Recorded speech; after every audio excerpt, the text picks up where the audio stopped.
To all those above me that watch over me, to all of you, my fave parapeeps on this side of the veil, welcome. This is Reverend Sean Whittington's Paranormal Ministry. I'm your host, Reverend Sean, the Rev. Welcome to my haunted house, my very haunted house. And it's been quiet today. Lately, the more I do this show, they seem to be calming down right around showtime, even if it's been a little active uh, that day. But I know why you all tuned in today. My special guest, and I'm going to get to him ASAP here. But because of the things that he's into, it could get a little active here. I have a feeling during the show. So, what else do I want to say to you guys? God bless you all for tuning in. I don't have a show without each and every one of you, so you're all on the prayer list. God bless you. Thank you for that. Let's check the prayer urn.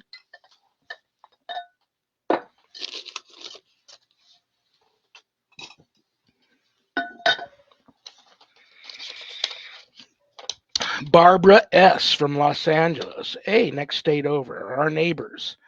Rev, my son Max is currently in the hospital from a drug overdose. Oh no. Can't rule out attempted suicide. I suspect foul play. He was involved in the occult. Please pray for him. Barbara, absolutely, I will offer up a prayer um, for your son Zach, and I'm so sorry to hear that. And it's no coincidence that I pulled your request today out of the prayer urn because of something that my co-producer Zach Clayton and I were talking about in the green room before the show started. Very meant to be, meant to be. So let me grab a special book for a prayer for some of the things that your son may have been into. Brothers and sisters, do me a big favor. Keep Max in your prayers also, and I'd appreciate you all trying to add some love and light to this prayer by touching your computer screen, closing your eyes, and bowing your heads. In the name of the Father, and of the Son, and the Holy Spirit. Amen.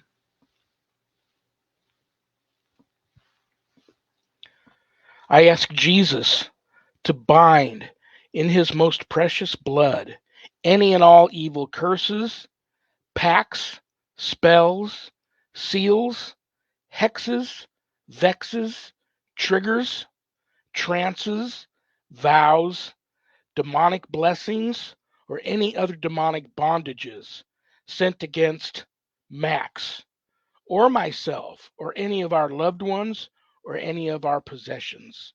I ask him to bind them all and break them in the name of the Father and of the Son and the Holy Spirit. Amen. Yes, I will keep him in my prayers. Barbara, I'm so sorry to hear that. Hang in there. Okay. I would also like to offer up a quick blessing to someone that we all know and love, co host of the Spectral Sailor. You all know her, you all love her, Rosie Page, going through a rough time right now, and I'd like everybody to please keep her in your prayers. Rosie, I'm going to light a candle for you, hon, and the candle will continue to burn with me during the show, and then I will take it and put it in the room where everybody else's candles are burning, and it will continue to burn until it goes out. And tell you what, I'll make you a promise now. When it does go out, I'll light another one for you.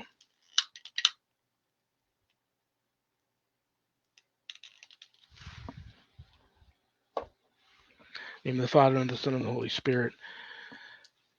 Rosie, may the Holy Spirit enter and intervene in your life and your family's life and remain there for the remainder of all of your journeys and on to the next. God bless you all. Okay, Paranormal Ministry mailbag. Boom.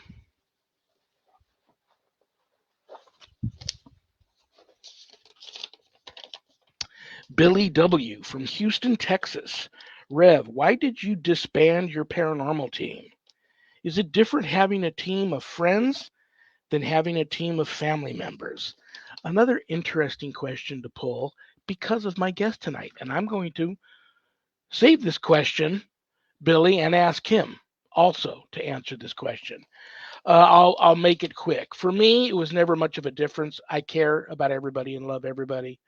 So I disbanded my team because I started to get into more and more darker, more malevolent type cases, and I worried about everybody being exposed to that sort of stuff because both my wife and I are survivors of extreme demonic attacks, and I didn't want to put everybody else through that stuff. I don't even want to continue to put my wife through that stuff, but she's stubborn. She doesn't scare easy and continues to work cases with me, but I do try and sneak out every once in a while and work them by myself, which isn't advisable either, but it is what it is. So it was never a big difference to me, but I'm going to ask my guest this question too. If there's anything you want to know about my wife and I and our ministry work, go to our website, www.ghost-b-gone.biz. That's our website, and it's our ministry here in Las Vegas, Nevada. If you go there to visit, remember, my wife and I don't charge for our ministry work helping people with their paranormal issues, so I know times are tough. But if you notice the donate button and you're able to do so, click on it and send in a small donation. I promise you it'll be appreciated from the bottom of our hearts, and trust me, we'll put it to good use. In addition to being an ordained exorcist, I'm also a certified spiritual advisor. If you're having issues of a spiritual nature, not necessarily attached to the paranormal, and you'd like to speak to the Rev about that, there is a place on the website where you can make an appointment to speak with me. But don't leave the website without navigating over to the page called the WSE course/book. On that page, you'll find the Ghost Store. A lot of cool things to buy, like this awesome throwback Ghost Be Gone coffee cup. Bunch of other stuff too, if you go for that sort of stuff. But scroll down to the bottom of that page, you'll find my new haunted autobiography, God, Ghosts, and the Paranormal Ministry. And I quote, scariest book I ever published. That was Annette Munich, my publisher, owner of Stellium Books. But don't let that scare you off of purchasing a copy. If you haven't done your good deed for the day yet, part of the proceeds of every sale of every copy of my book goes to support stjude.org, St. Jude's Children's Research Hospital, Nevada, and the ASPCA. So you get to help the kids and the animals. You can get the book a little less expensive at Amazon. If you buy it off of the website, it leaves from my home here. I autograph it, and it also comes to you in a beautiful house blessing kit. So that's very cool.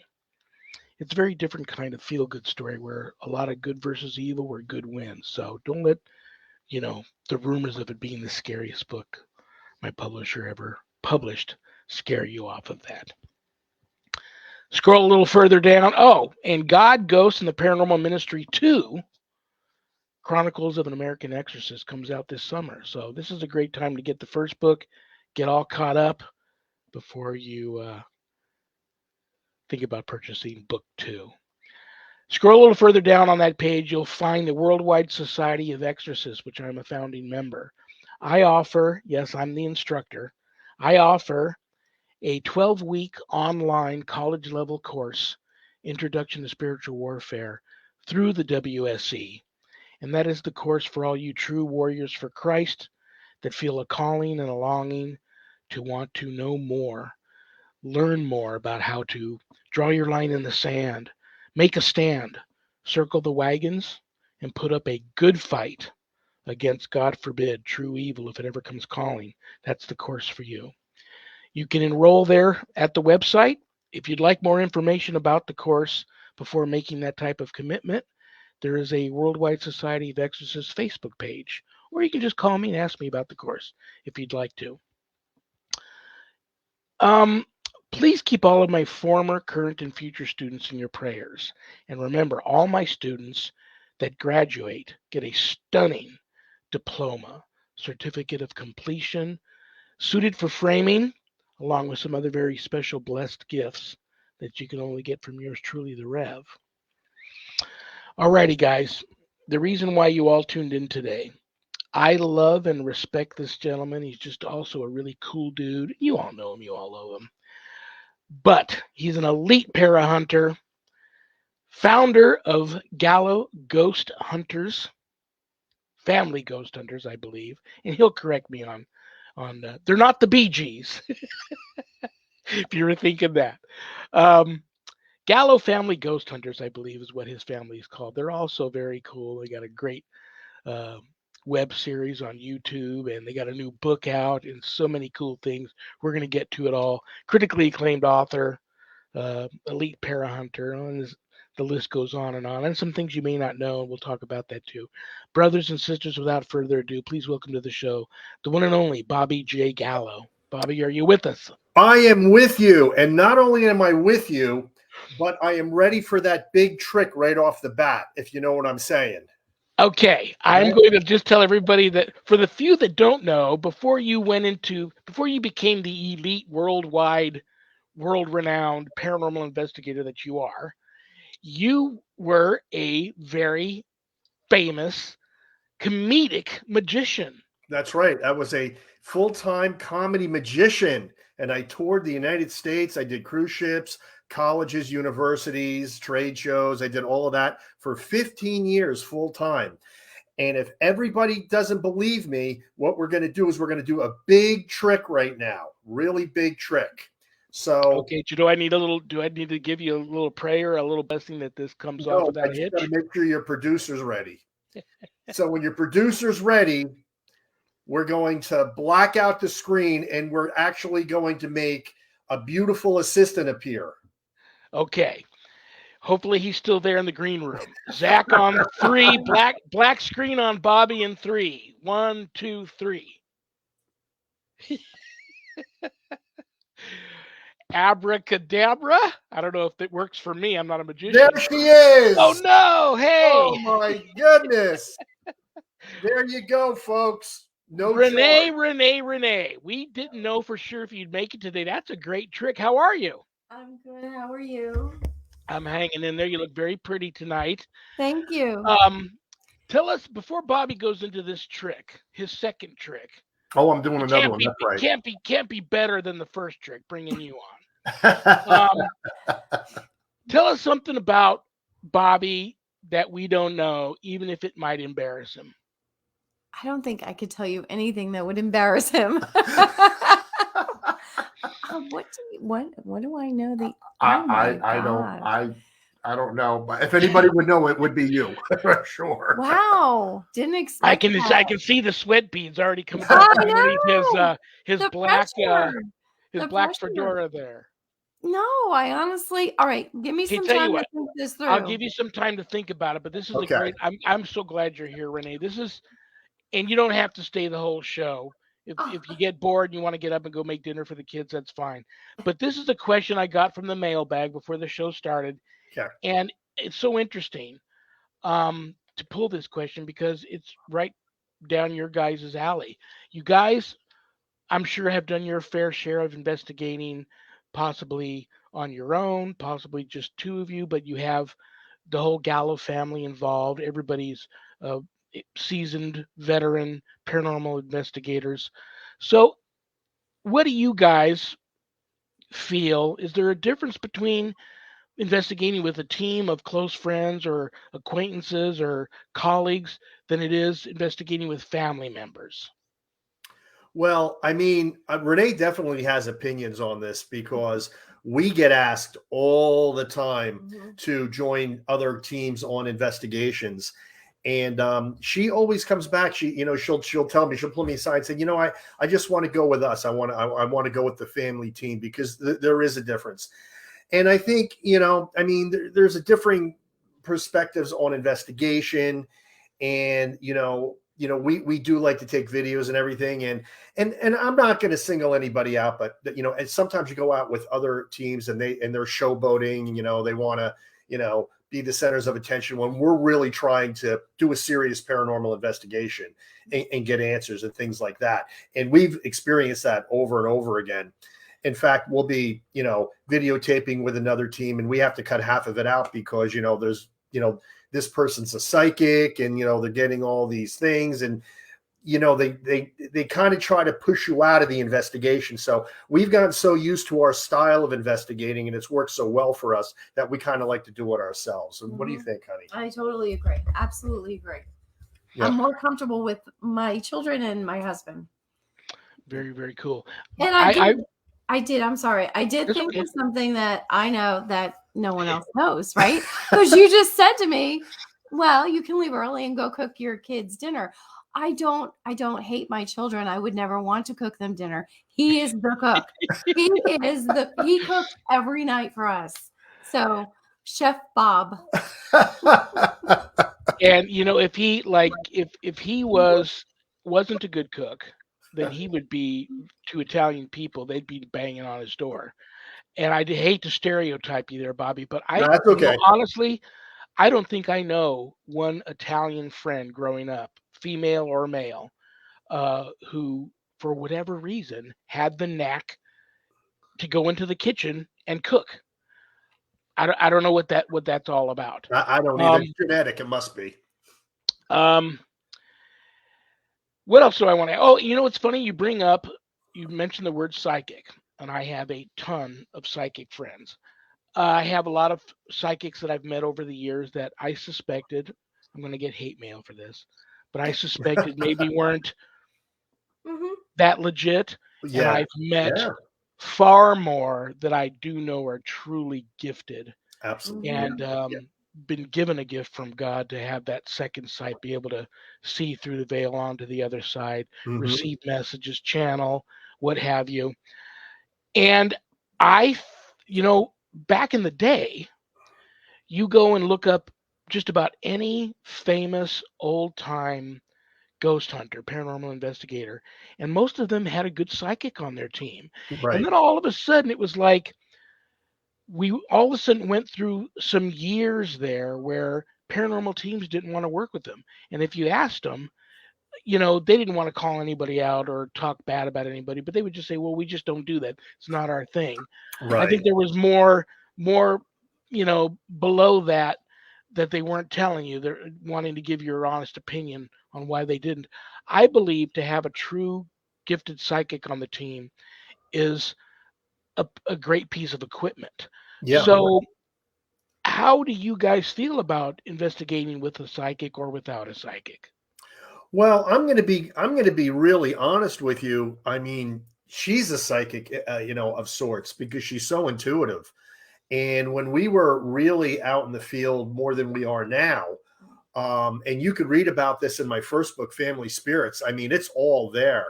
I mean, she was communicating with spirits without any of this equipment.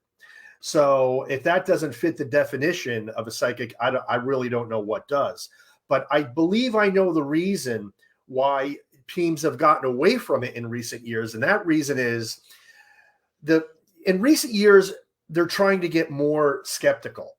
And it's gone away from, okay, we assume that these things exist and we're going to communicate and try to get what answers we can, to let's try to debunk everything we possibly can. So they've taken this real scientific approach where we're going to throw out orbs. We're just going to throw them all out. We're going to throw out camera, video. We're going to throw out phone apps. And, that's maybe sometimes that's not such a bad thing. But they're throwing away out all of these things and basically leaving us with nothing and saying, see, we're right. The paranormal doesn't exist. That secular approach has really become pervasive in the paranormal field. I think we've got away from the intuitive approach and we've gone too far over to the other side. The ideal place is right in the middle. I mean, I have a healthy skepticism just like everybody else. I mean, you have to review the evidence. Not everything is going to be a ghost. But that being said, every day I see a ton of legitimate evidence being thrown out because, well, we just don't accept that anymore. Well, there's no experts here, and this is still a fledgling field. There's a lot there that we should be examining maybe a little bit closer, and that includes the psychics and the intuitives and the empathic people that I think are a great addition to a team. Well said. And it's funny that you bring that up. I recently, I'm not going to call anybody out, but I recently met a team of all paranormal parapsychologists. A couple of them were legit parapsychologists. Others were just, they referred to themselves as that. But they were all hardcore debunkers and Yep. skeptics, and I didn't see, honestly, personally, I didn't say anything, but inside I was thinking to myself, I don't get them. I don't see the point. In my humble opinion, and what do I know? In my humble opinion, I honestly believe that this field has always been, still is, and will always be a spiritual endeavor. People, Absolutely. and there's experiencers and there's people that are non-experiencers, but even in that group, and you know, I have never met an experiencer who now isn't a believer in the paranormal, or at the very least knows that there's something else going on outside of our dimension that Correct. can't be explained. But then in this group of non-experiencers, there still is a ton of people in there that for some reason they are believers because they've either had someone close to them that have experienced stuff and has told them their stories, and they believe this person experienced something, and it has triggered that passion for them to become a very good open-minded, wise-eyed, open Hmm. paranormal investigator. And don't get me wrong, the debunking's great. I've done my fair share of Sure. debunking on cases too. But I do know there's been people that have reached out to me that say I had these people come over, and sure, they debunked a few things, but and then they were done and they left, and they still left me here with this haunt going on in my home. What do I do? So maybe the two of you, this show is your guys tonight. You don't have to worry about answering quick. You guys could talk for the rest of the hour if you want. I'll just sit and listen. But talk to me about where your guys' passion developed. I think it's so unique to have an entire family um, doing this together. And talk to me about how the passion developed in the whole family for this field. Well, I mean, I was investigating since 1989. I mean, that's actually the exact year I did my first investigation. So, I mean, what are we looking at? 30 years right now, that I've actually been doing this. And I did get out of it for a while. And it was about 10 years ago, actually a little bit more at this point, yeah, when this brand new show came on TV called Ghost Adventures. And my kids never knew that I was a paranormal investigator. I was just dad. And we were about 10 episodes in Ghost Adventures when we were down south, and my kids were absolutely enthralled with the show. And I'm watching it the entire time going, oh my gosh, this is exactly what I was doing, back in the day. And it was, 20 years ago at that point. And I turned to the kids and I said, hey, kids, Daddy used to do that too. And all of a sudden the world stopped, and it was like that moment in the movie Spy Kids when the kids go, my parents aren't cool enough to be spies, and all of a sudden, no fear, no hesitation. They wanted to go ghost hunting because they saw these guys doing it on TV. So I thought maybe, let's try it. I was rusty. Let me brush up on some things. And let's see if we can get one picture, one EVP, one photographic anomaly, anything. How cool would that be? Well, I got to tell you, Rev, from the very first investigation, we ended up getting more evidence than the guys on TV. And for anybody who doesn't believe that, they can see it because I was a typical dad. I would videotape everything. So I have it all on tape. And we started a web series when you could count the people doing web series on YouTube, paranormal web series, that is, on one hand. And that is no lie, and that is no exaggeration. So our first videos were getting tens of thousands of views. And it wasn't just the paranormal evidence that people were interested in. It was the dynamic of the family who ghost hunts. Yeah. And, we documented it all in our first book, Family Spirits, which is almost 300 pages. And, people could read about it, and then they can go right to the web series and actually watch the investigations. And, I'm the least talented person on my team. Renee is probably the most talented, followed by Nikki G and Courtney. They all have their own unique gifts. Courtney was able to see orbs with her own eyes. She would say, Dad, there's an orb right there. We go, we take a picture, boom, it's in the picture. Dad, there's an orb dancing on the stairs. I can't see it. We take video and there's the orb dancing on the stairs. Crazy. My daughter, Nikki, is an empath. Renee was able to communicate with spirits through the rods. Me, I put it all together. That was pretty much my job. And I was able to do the video production because of my experience as an entertainer in the entertainment industry. But honestly, that they had a passion right from the very beginning, and they always had that thirst to find out what's going on. I mean, we all want to know what's lying on the other side. I mean, I'm 58 years old. I'm more than halfway there. It comes to a point where you want to know. And yeah, I understand, what the Bible says, Jesus said, blessed art thou who believe without seeing. But I think a lot of us are St. Thomas. We have to see a little bit in order to get that validation. So, we're in good company, obviously, because he's a saint. But, that's where we are, and I think it serves a very valuable purpose in the society at large, because the Catholic Church recently lifted the moratorium on paranormal investigation because they want answers too. And one cardinal in the Vatican said it's a good thing because it gets people thinking about the afterlife.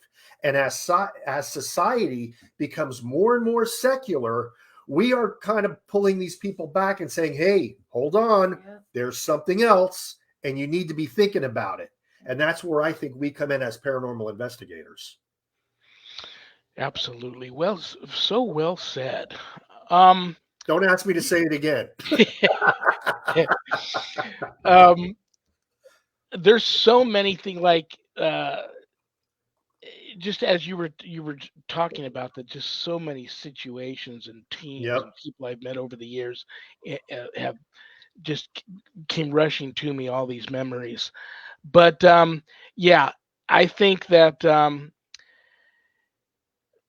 it's okay to be skeptical. And I tell these people all the time, I would have to say at least 95% of the cases that come my way are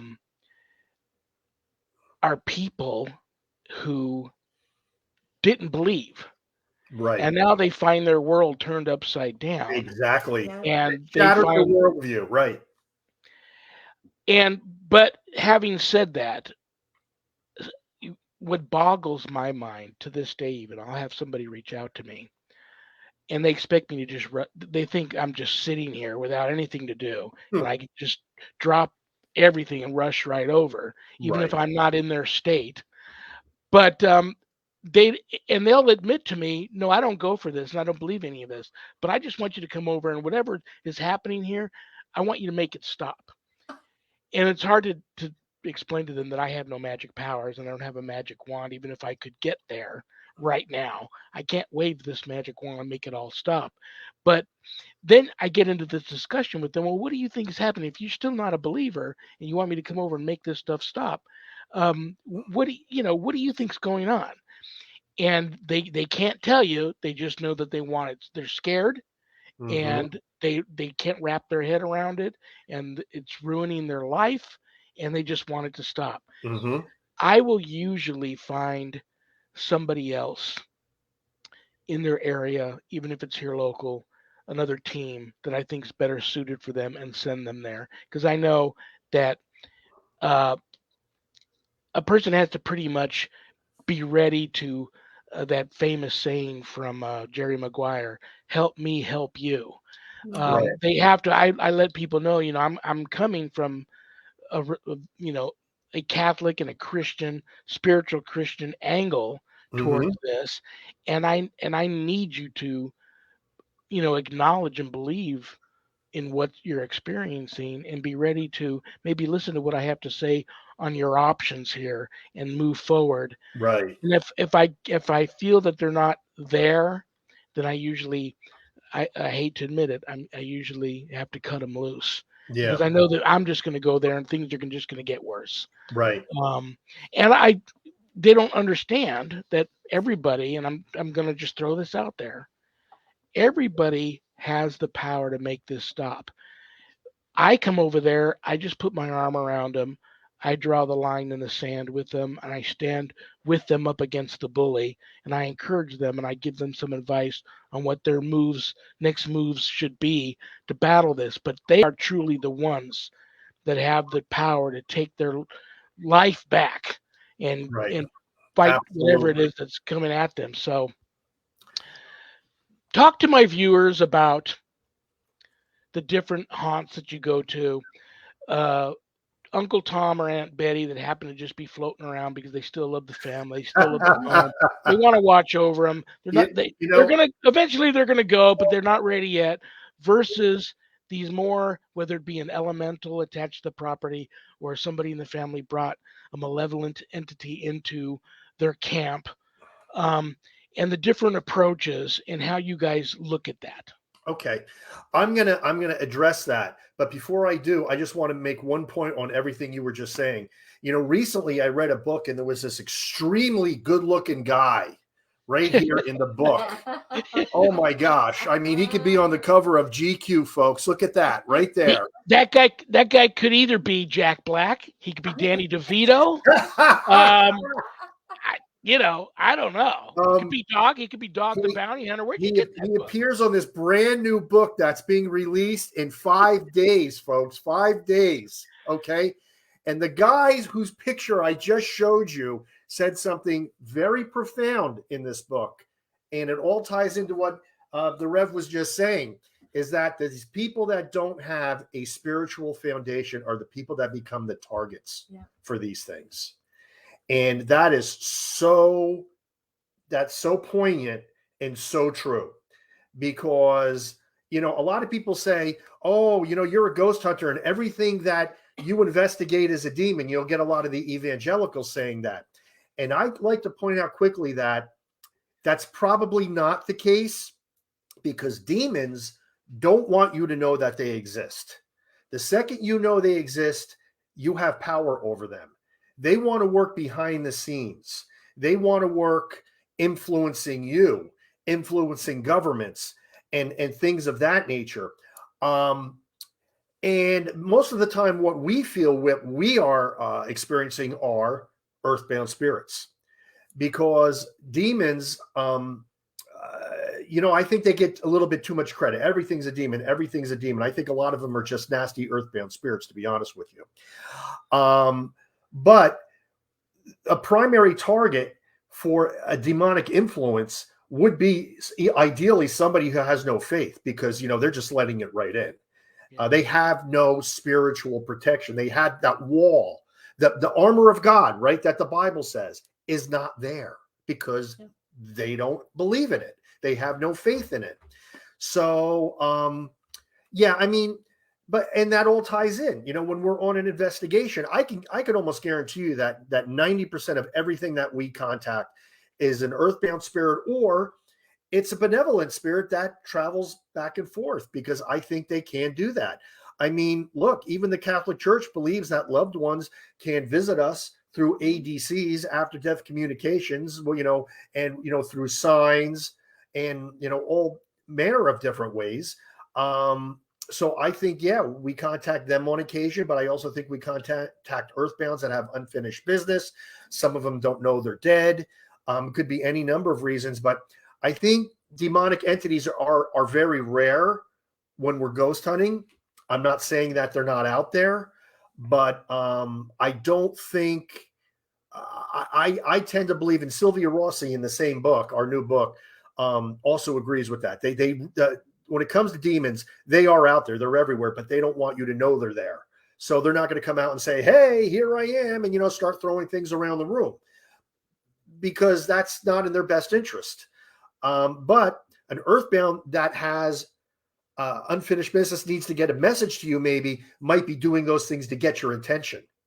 And I think that's what we run into on the vast number of cases. And that's what our research has borne out. Elementals, don't really have a lot of opinions on those. Could be. But, shadow people, what are they? We've had experiences with them in the past. Yeah. I think they're spirits as well, to be honest with you. I think they're spirits on a lower vibration, if you will. But we did 60 episodes / investigations with the family. That's not counting the ones I did on my own. And we've had a few negative experiences, but even the ones that were negative pretty much told us that we're spirits, but we don't want you here. So they will give you that feeling of oppression, that feeling of depression, drain your equipment so that you can't record that. They'll force you to leave that way. They'll drain your equipment so that you can't do the investigation. So leave. And through our equipment, they've pretty much said, through yes or no questioning, we do a lot of interviews with these entities. And, if in some cases they want to talk, some cases they love us, some cases they don't want us there. It's interesting. All this whole conversation now has come full circle back to another point I wanted to make. One of the on faith and communicating with the spirit. Yeah. One of the most talented, gifted psychic mediums I ever met, and I don't have permission to throw her name out there, Right. Was a retired nun. So she was full of faith, but she had this gift from God, second sight.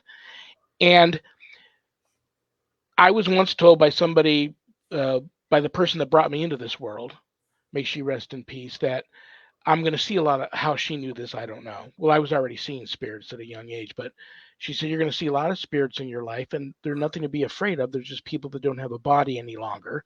And if Correct. you see one, if you take it as a gift, because they know that you're able to see them, and they need to get a message to you, or they need your help with something.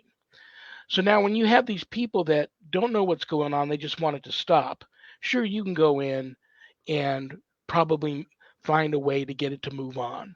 But now you haven't helped the spirit either. Correct. And so that's where I like a good gifted psychic medium to come in and communicate with the ghost. Why not help everybody, not just the people that are feeling terrorized, but now you help the spirit too. Find out what the message is. Find out why they're still there, why they may need help to get wherever.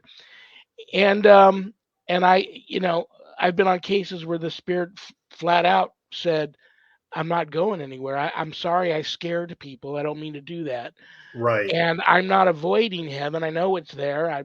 I confer with my guardian angel and my spirit advisors all the time here, but there's just some things I still want to experience as a spirit in this realm. Right. I'm not going to move on yet. So I'll stop scaring people. But see, then when you bring people in that aren't gifted and don't know how to communicate, and then they start doing things like they bring in the crystal ball or they bring in the Ouija board, and they start doing all these different ways to try and communicate with the spirit, and they don't know what they're doing.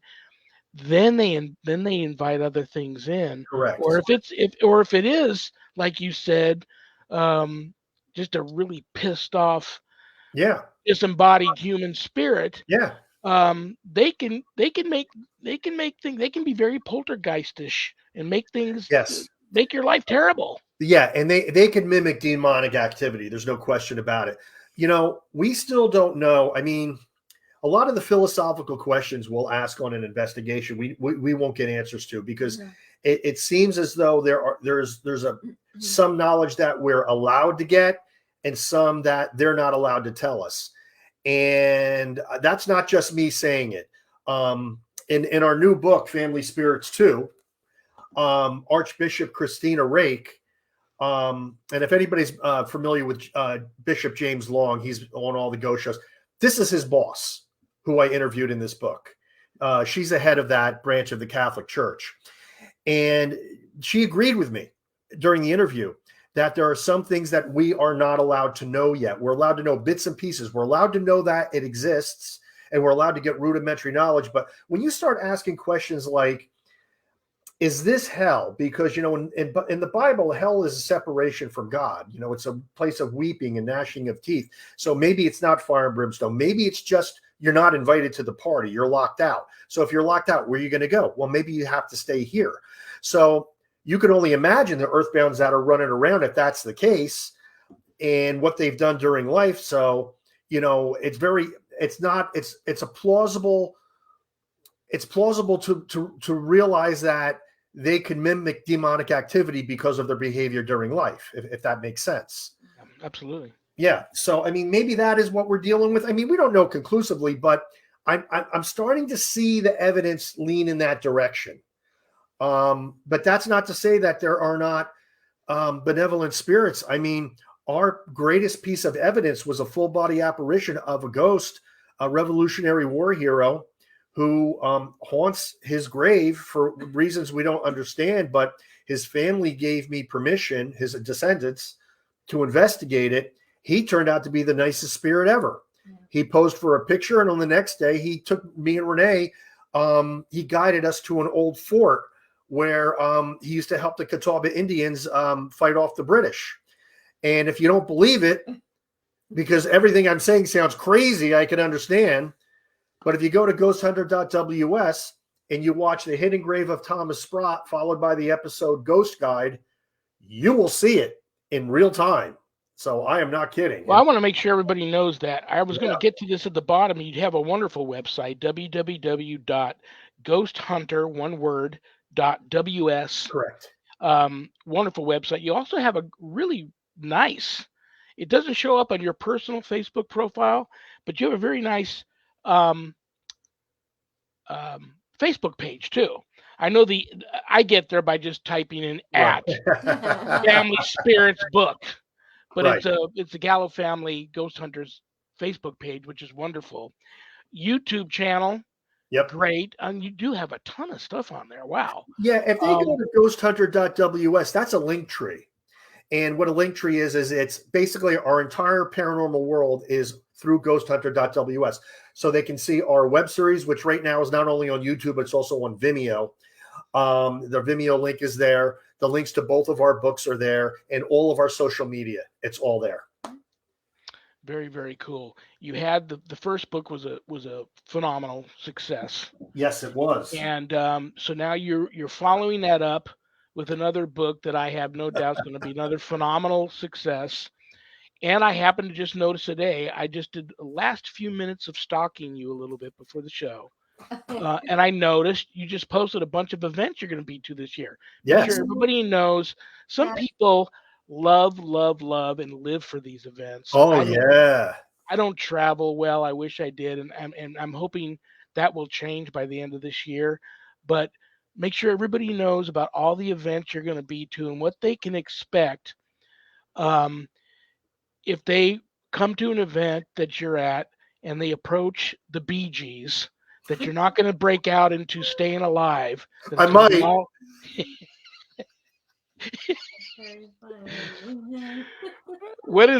Talk about the events you're going to be. I think at least three that I know that. Yeah, there's actually more, but those are the three big ones. So I'll just talk about them. We're going to be at Paracon, CONN, because it's in Connecticut, so it's Para CONN for Connecticut. Paracon, and that is in July, and that is in Ansonia, Connecticut. And I could bring it. I could put all the dates up, but they could see it by coming to our our GhostHunter.ws. But let me just look up here real quick. Okay, here I got it. Okay, so that one is going to be July 16th and 17th. And if you come to that one, there's a good chance that you will get to meet our youngest, Courtney, because she may be with us. Yes, Courtney will be at that one, and we will be signing books, both books. And also, if you come to the booth, you could enter in a drawing for a GoPro camera, which we're going to be giving away at each of these events. Wow. So okay. yeah, so it's pretty cool. And let me see. We also have one in October. We're going to be doing there's a Paracon in Sleepy Hollow, October 22nd. Wow. Don't know the name of it, but I just got asked to do it, so I said yes. And then in October, we're going to be at the Mohegan Sun Casino and Resort in Uncasville, Connecticut, doing the Warren Seekers of the Supernatural Paracon. And I skipped one. It was the one in August. Yeah. The August 19th through the 21st, we're going to be at the Gettysburg Battlefield Bash in Gettysburg, PA. And that's a good one because that's 3 days long and it's like a giant paranormal party. And at night we go and we investigate, and they're going to even have a cigar truck, which I'm very excited for. Wow, man, those are some great events. The Warrens event, Yep. Sleepy Hollow, anything with Sleepy Hollow. It's Yes. just an odd. They don't even have to tell you what it is. You just go ahead and you just say yes, That's what I and did. just go. Um, that's going to be very cool. And Gettysburg, oh my gosh, Yes. how many people have I spoken to over the years that live near there that just say, it's almost gotten to the point where there's like no veil there, and they No. just walk around the town like they're all still alive and just so active. And you hate to think of soldiers still fighting after the war. And I don't think You some of know, them do, but some of them get stuck in that. they do. Yeah. And we our last investigation there was just Renee and I. We have evidence that that's the case, because one soldier told us right through our SB7 spirit box, it's been so long for me, he said. Oh wow. Yeah, right. And then one soldier said Hildreth. And I looked at Renee and I said, Hildreth, does that mean anything? She goes, no, it couldn't have said that. I said, no, I think it said Hildreth. And I did research, and Private Hildreth, North Carolina Artillery. He gave me his name. He wanted me to know he was there.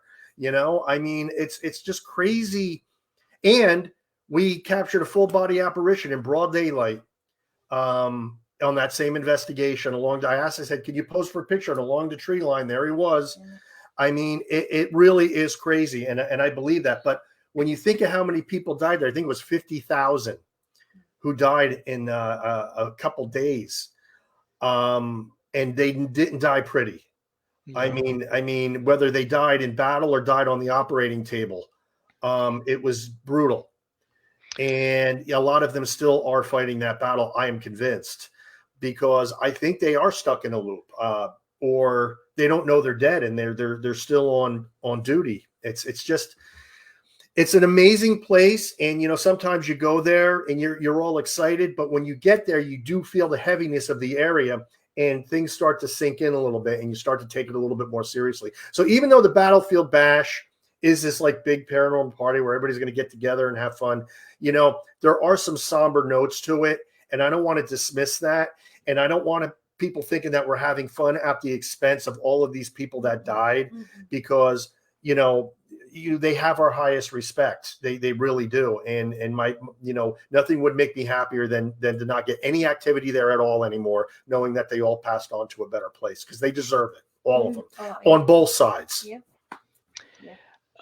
There's something to be said about a proper, respectful Christian burial, which so many of them didn't get. And not only did they die traumatic death, some agonizingly long, some quick, but a lot of people, I've read article after article after article, how many mass graves that people don't even know about that are out there in some of these really areas where the war really raged on in the South, and some of these open fields where they've built stores or condos on, or neighborhoods over, that you just don't know about. Correct. And that's just literally the ground has been stained with their blood and their memory, and that's all, they're just stuck. Before I ask if you want to make a trip, I'm sorry. I don't know if I'm going to see if we can see this. This is in Family Spirits too, but if you see right there, you can see the apparition. You can see the soldier. Oh, very cool. You can see him. Yeah, that is cool. And we outlined it on the next page so that people could see it a little bit clearer. Very, very cool. Wow. Yeah. Poor guy. Yeah. You mentioned the GoPro you're giving away. I'm going to open up another can of worms here. Before I ask you I forgot to ask you to do I was so impressed with making Renee appear, I forgot you were going to do another trick. So maybe the trick will come here in a few minutes before we end the show. Okay. With your trick.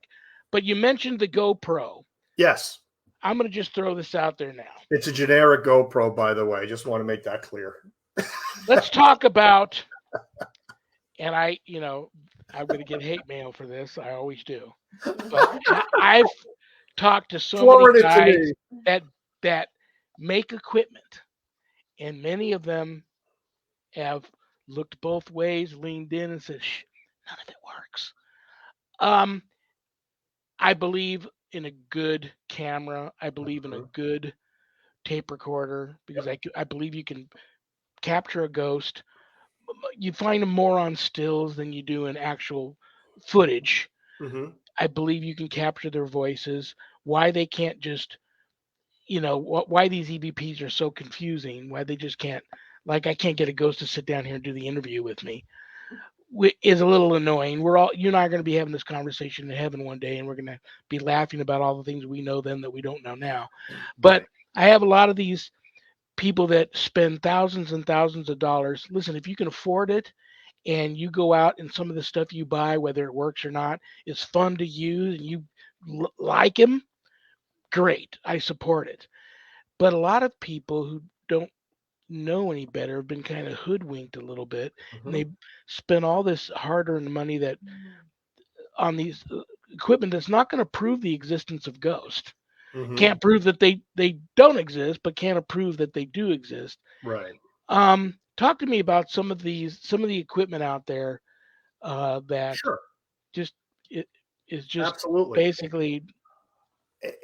Believe it or not, it's one of the subjects I talk about in my new book, Family Spirits 2, which the subtitle is Purpose and the Paranormal, because and it was Renee who came up with the central theme of the book, because we're looking for the underlying reasons why we should be doing this and what some people are actually doing out in the field. And we talk about paranormal equipment. And in particular, like between Family Spirits and this new book, the biggest fad right now is the SLS camera that makes a stick figure. People see this on all the ghost hunting shows now. Makes a stick figure. Well, I mean, that was actually developed for a video game, and it was adopted for ghost hunting use. And while there may be something to it for ghost hunting use, the bottom line is it will try to make a stick figure out of anything that has even a remotely human shape, like an obelisk or a gravestone in a cemetery, or a chair. There are times when it does seem to work, and maybe pick up something like, and I show some examples in the book. But overall, people are spending hundreds of dollars on this, and every time a stick figure pops up, they think it's a ghost, and it's not, because it will look for anything. Like this blue camera, this would be perfect. It would definitely make this into a ghost. If it would, because you can see the legs, and that's what it looks for. So you got to be careful what you're buying. Um, the best way to be careful is to go with a reputable manufacturer. And one person that comes to my mind immediately is Gary Golka. Yep. And you've seen him on some of the shows where his daughter, Melissa, died tragically in a car accident. And he's an electronics genius. His company makes electronic measuring equipment for industry. But the same company now also manufactures ghost hunting equipment, but it's the real deal because he developed it to communicate with his kid. So this guy Yeah. is not fooling I around. have his Mel meter, Mel one of meter, his perfect. old model of Mel meters, which I primarily use in an attempt to debunk a lot of stuff. But Right. I do like to have one handy there, and it's behaved interestingly, to say the least, on some cases, which have thrown up red flags to me that I might Yeah. be dealing with something a little off the. Yeah. So, what can't you not do without when you guys go ghost hunting? Well, I know what I'm going to say, but do you have anything? No, I just wanted to add that we were out there, we would do various types in order to have one validate the other. We never stuck with just one thing every single time. We always tried to introduce different things to validate all the information that we were getting. And if we got it on everything, every piece of equipment, then we knew we definitely had something they're communicating. Right. Like we'll put an EMF detector next to a thermal device, which is also right next to an ITC device or an interactive device like our Spirit Touch device. And if all of these things are reading the same data, then you have something, because it's not just one piece. We call these evidence strings, and the more strings you have, the closer you come to scientific proof. So yeah, to her point, we do try to introduce different pieces of equipment to validate the same anomaly or same phenomena, if you will. But for me, the one thing that I cannot do without on an investigation is my Sony Handycam camera. And the reason, that's a night vision camera. Yeah. And first of all, I'm going to tell everybody watching this right now, if you go ghost hunting or you do an investigation, if you don't document it, if you don't have audio or video, all you have is a good ghost story. That's all you have. You have to have documentation. So if I just had one thing, it would be my video camera. And that being said, more than once, we have caught anomaly on that video camera and EVP through the microphone on the video camera. In fact, one of my greatest EVPs ever was at the old burying yard in Salem, Massachusetts, when my daughters were laughing and a third spectral voice came in on a different frequency altogether and started laughing with them. And you can see that on an episode called Laughter at Old Burying Point at GhostHunter.ws, and it sounds nothing like us. I mean, it sounds so different and on a different frequency that you could tell that it's spirit. And so, yeah, I got that through the camera. So the camera can catch EVP and has night vision infrared.